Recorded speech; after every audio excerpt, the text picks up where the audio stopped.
Bienvenue les amis, ça fait longtemps qu'on ne s'est pas parlé en face cam aussi simplement.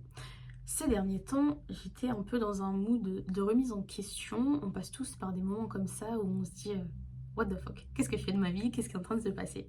Et en fait là il est actuellement 12h45, j'ai été en coaching depuis 9h du matin et donc j'ai énormément parlé et ça m'a étonnée parce que j'ai été très inspirée.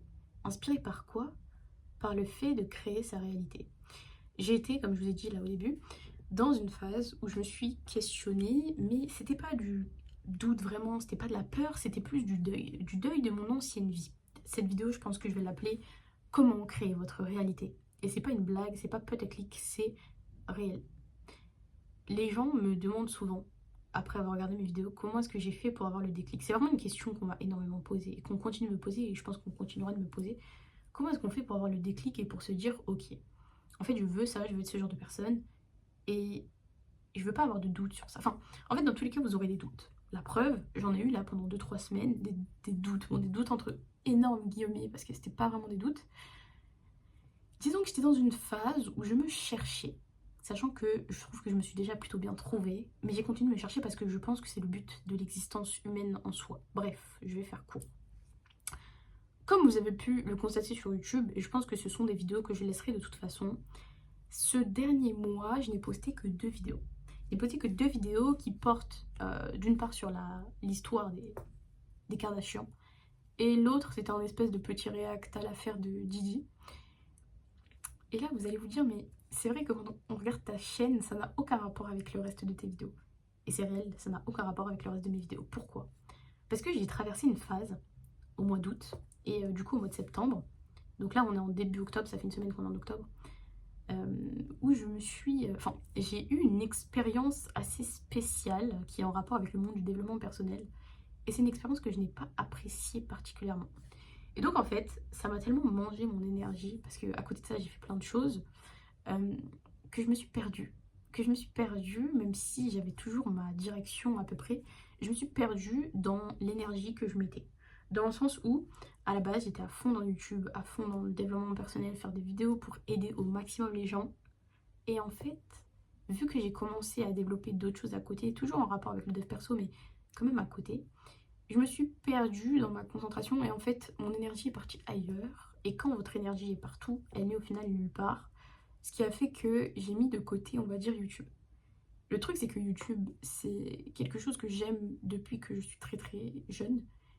Et j'en suis arrivée à un stade où j'aimais pratiquement plus YouTube. Mais bref, on n'est pas là pour parler de ça. On est là pour parler de comment créer votre réalité. Alors vous allez vous dire, mais quel rapport? Et c'est là où en fait je vous explique. J'ai réussi à me remettre dans ma réalité. Et j'ai réussi à me ramener à moi-même. En gros, n'écoutez pas les gens.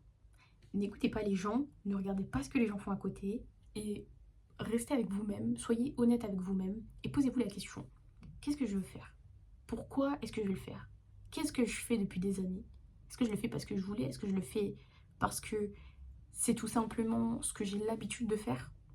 Est-ce que je fais les choses pour le résultat ou est-ce que je fais les choses pour le processus? À partir du moment où tu fais quelque chose pour le résultat, assure-toi que le résultat soit vraiment 10 fois supérieur aux efforts que tu mets dans cette chose. Si tu fais la chose juste pour le processus, bon, le résultat n'est pas important parce que dans tous les cas, tu fais la chose pour le processus, donc tu seras épanoui. C'est vraiment ça l'important.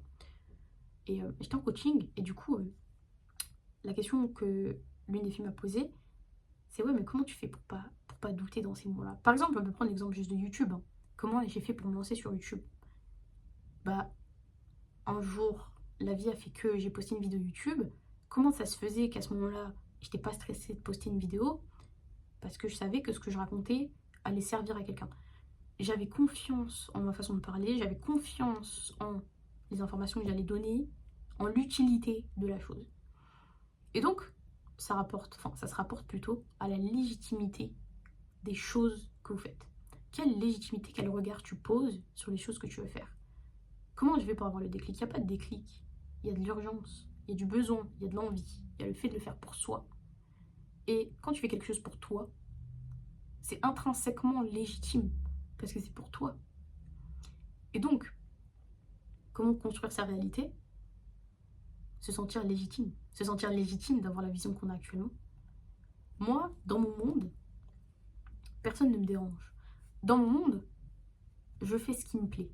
Dans mon monde, j'ai raison. Dans mon monde, c'est la paix. Dans mon monde, tout le monde est heureux.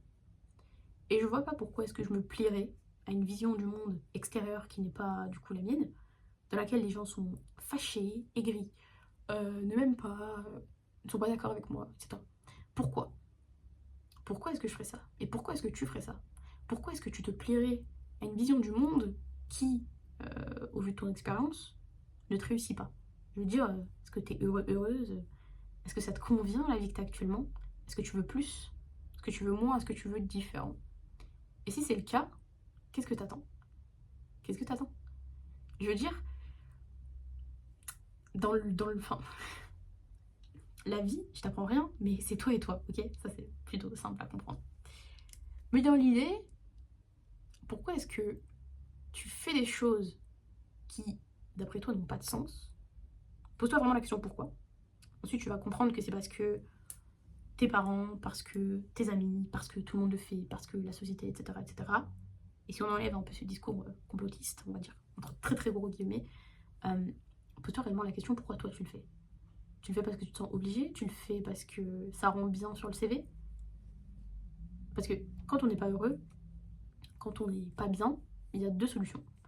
Soit c'est parce qu'on est un énorme forceur avec quelque chose qui ne nous plaît pas, soit c'est parce que notre corps essaie de nous envoyer un message. Par exemple, dans les 2-3 semaines là où j'ai été dans un sale état, enfin sale état non, j'abuse, où j'ai été dans le doute, le message que mon corps envoyait c'était t'es en train de faire le deuil de la vie que t'avais avant, de la personne que t'étais avant, et c'est ok, t'as le droit.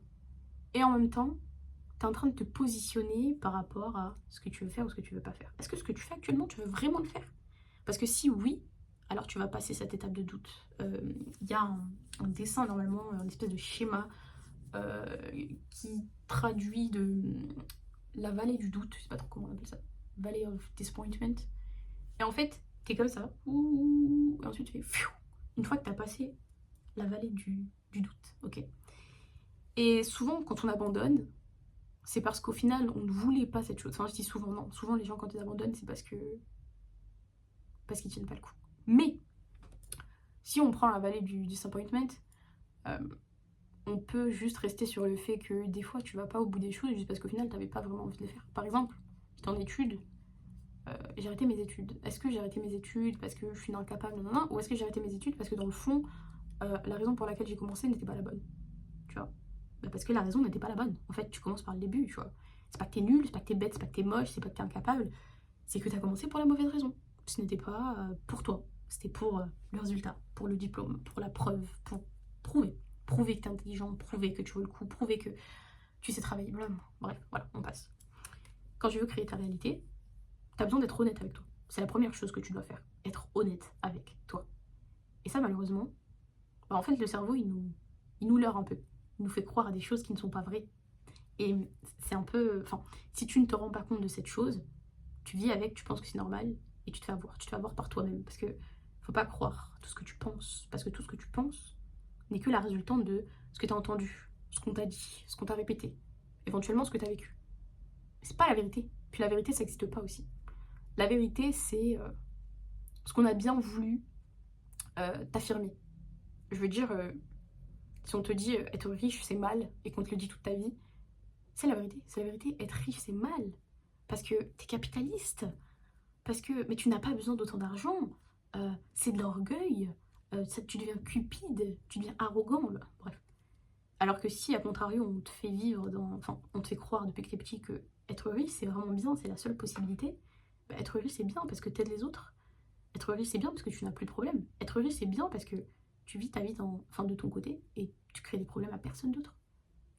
Être riche, c'est bien parce que t'aides... Enfin, voilà, on peut vraiment partir dans tous les sens sur tous les sujets et tout discuter. Bon, il y a des choses, ma foi, moralement, qui ne se discutent pas, mais ça, c'est, encore une fois, qu'est-ce que la morale? Enfin bref. Pour créer ta réalité et te dire qu'est-ce que je peux avoir, qu'est-ce que je ne peux pas avoir, ben, il faut que tu sois honnête avec toi-même. Qu'est-ce que tu veux? Et quand tu veux un truc, tu dis ouais, non, faut peut-être pas abuser. Demande-toi, ouais, mais en quoi j'abuse? Par exemple, encore une fois, on va prendre un exemple assez parlant. On va prendre l'exemple d'un penthouse. Un penthouse à, je sais pas, 2 millions d'euros. Là, les rabat-joie vont dire non, mais c'est pas réaliste et tout. Pourquoi c'est pas réaliste? Pourquoi c'est pas réaliste? Tu vois, tu mets peut-être pas de limite de temps, mais il y a des gens qui l'ont eu. Les gens sont beaucoup plus riches que ça. Il y a des gens jeunes qui ont ça. Bon, peut-être qu'ils avaient des parents riches ou pas. Donc quoi, c'est pas réaliste? C'est pas réaliste parce que dans ta réalité, ça n'existe pas. Dans ta réalité, pardon. Dans ta réalité, ce n'est pas possible. Dans ta réalité. Pourquoi est-ce que tu la changes pas? Pourquoi est-ce que tu restes bloqué dans une réalité qui ne te plaît pas? Pourquoi tu t'infliges ça? Parce que, au pire, t'as pas ton penthouse à 2 millions et t'as au moins un appartement plutôt sympa. Et au mieux, t'as le penthouse à 2 millions. Mais genre, que tu l'aies ou que tu l'aies pas, c'était plus positif de penser que t'allais l'avoir. Bon, encore une fois, faites les choses pour le processus et pas pour le résultat. Si tu fais tout et n'importe quoi pour juste avoir un penthouse à 2 millions, tu vas être détruite sur le processus. Si tant est que tu ailles au bout.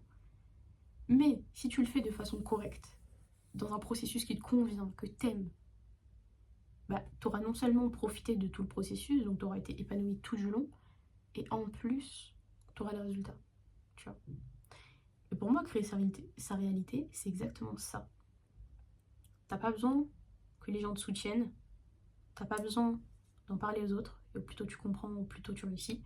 Moi, je sais que c'est une chose sur laquelle je travaille encore énormément, parce que dans ma personnalité altruiste, j'ai envie de donner des conseils aux gens pour qu'on le fasse ensemble et qu'on aille au sommet ensemble, etc. Mais bon, maintenant dans ma réalité, ça ne se passe plus comme ça. On a changé quelques lois.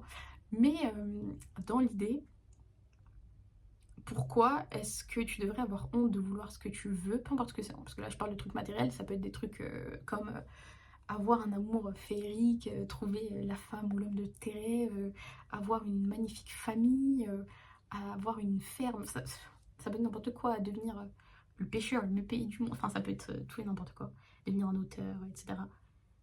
Pourquoi est-ce que c'est impossible dans ta tête? Pourquoi est-ce que tu t'empêches? Tout ça parce que peut-être c'est compliqué, peut-être que tu es débutant, peut-être que tu l'as jamais fait, il n'y a personne autour de toi qui fait ça. Peut-être qu'on t'a dit que... Ah mais dans ta réalité c'est pas ça. Prends ce que t'aimes, essaie de voir ce qui est possible, ce qui a déjà été fait. Et si ça n'a pas été fait, bah il y a une première atout en fait. Mais bon, même si je pense que peu importe ce que tu veux réellement dans la vie, vraiment, hein, on enlève les sous, ce que tu veux, qui nécessite évidemment de l'argent, mais ce que tu veux, ça a été réalisé. Je pense très sincèrement que ça a été réalisé. Voilà. À moins que tu veuilles vivre sur Mars, ce qui va peut-être être fait d'ailleurs. Mais dans l'idée, tout a déjà été fait. Et la seule chose qui manque, c'est la foi que tu dois avoir en toi. Tu vois. Et c'est pour ça que je fais cette vidéo, pour te dire, tout est possible. À qui veut bien y croire.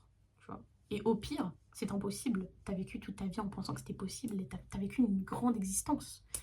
Parce que toute ta vie, t'as eu de l'espoir. Mais en général, quand tu as énormément d'espoir, que tu y crois et que tu travailles dans ce sens, tu obtiens les choses. Peu importe le temps que ça prend, tu obtiens les choses. Et quand tu veux vraiment quelque chose, tu t'en fiches du temps que ça prend. Parce que tu veux profondément cette chose. Tu le fais pour toi, pas pour les autres. Donc, peu importe combien de temps tu as marché et même si t'es pas arrivé à l'endroit où tu voulais aller, vu que tu l'as fait pour toi et que tu as aimé le processus, eh ben, tu es heureux ou heureuse. Tu vois. Et finalement, c'est le but de la vie. Tu seras jamais à ton prime, tu seras jamais exactement là où tu veux être.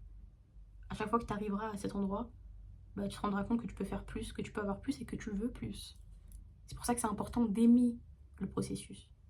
Et c'est pour ça que c'est important de créer sa réalité pour être heureux dans son monde et arrêter de laisser les autres t'empêcher de croire en ce que tu veux et d'avoir ce que tu veux et d'être la raison de pourquoi tu te sens mal. Parce que si, je vais finir je pense avec cette phrase, si tu ne décides pas pour toi de ce qui est vrai ou non, de ce que tu peux faire ou non, eh bien les autres le feront pour toi. Et je pense pas que ça rende heureux. Hein. À toi de me le dire.